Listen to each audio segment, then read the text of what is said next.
Here is a story. The headline reads, it says, deep fakes of your dead loved ones are a booming Chinese business. All right.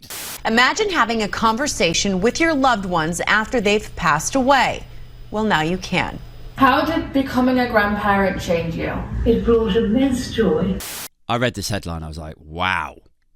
Oh, okay. I mean, obviously, right? You know, tech is moving at speed. Clearly, we're going to end up with these sorts of solutions out in the marketplace.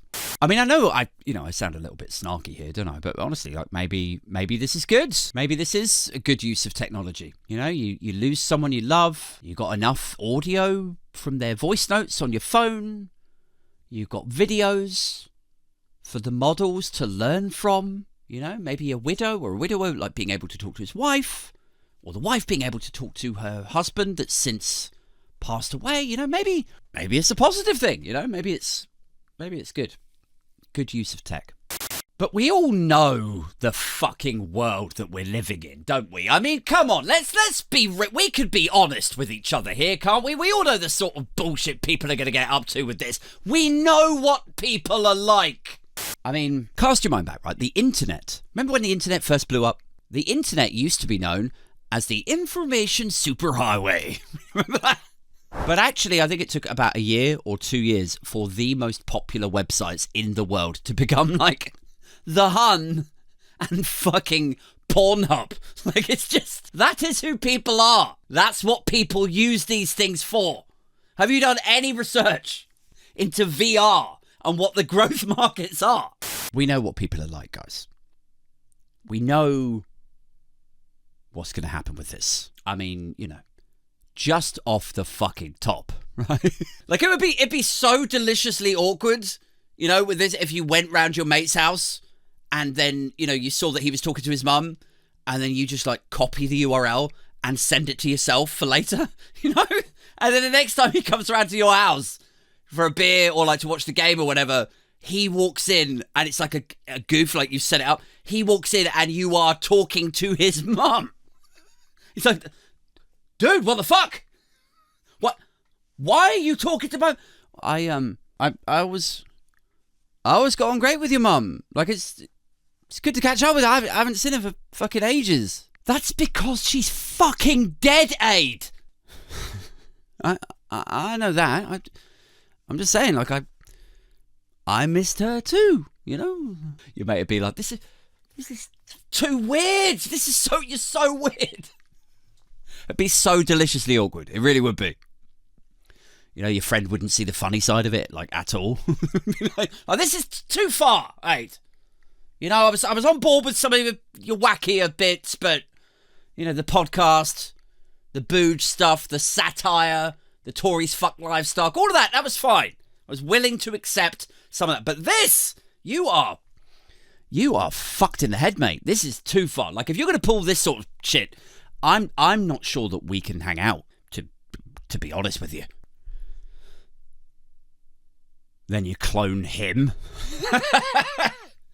Just have a friendship and a beer with a deep fake Skype clone of the friend that you just fell out with.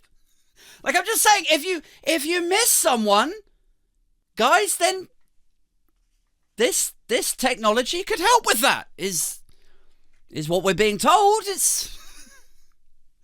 I don't know, man. Maybe it is good. Maybe if you were actually a good friend, you know, you go to this AI place in China with your mate and you walk in there and it's, you know, like a sort of Apple store kind of vibe, and you pull up a stool and you walk in there with your mate, you know, you pat him on the back as he approaches the thing and you see the customer service guy, and then your mate says, yeah, listen, my wife died suddenly in a really bad car accident a couple of years ago, and we used to voice note each other constantly, and I still have photos and videos of her, and anyway, I understand that you can effectively clone her, like you can deep fake people who are no longer with us. Is that something that you do? And then the customer service guy is like, yeah, that is a service that we offer. And then your friend goes, okay, well, wait, like, what do you do then? Do you like process all the data, the images, the audio, and everything, and then you send me a link? Do you? Yeah, that's right. And then what happens? Then I just log on, and I can just like talk to her. I can hang out with her again. I can just have like a glass of wine with her, and yeah, that's it. You know, you just pay us the money, and we'll process it all, and we'll send you the link. And your friend says, okay, all right, I'll do it. Fuck it. How much is it? And the guy's like, it's gonna be $10,000. Your friend's like, all right. Like, he pulls out his credit card, looks at you, does that sort of smile grimace, like, oh, you know. And he's like, I'll be back in a week then, I guess, to get the link, or, you know, whatever. And he looks over at you, and you look at him, and you go, see, it wasn't so bad, was it? And then your friend says to you, like, yeah, I know, I was a bit nervous about doing it. Like, I felt a bit silly doing this, but thanks, man. Like, I'm so glad that you talked me into doing this, because I wasn't going to do it until you talked me into doing this. And then you're like, oh, no, don't even mention it. Like, it's fine. You know, this is going to be good for you. This is what you need. And then your friend says, yeah, okay, all right. So should we, you know, while we're out, should we go and get a beer? And then you say to your friend, why don't you go ahead? You go and get a table. I just want to talk to these guys about something else quickly. You go on ahead. So he toddles out the door, puts his credit card away. And then you turn around to the customer service guy and you say, you lean in, you go, how much for you to send me the same URL? Like, I'm not saying I would do that. I'm saying people will do that. That is what's going to happen. It's not me that's disgusting. People are disgusting.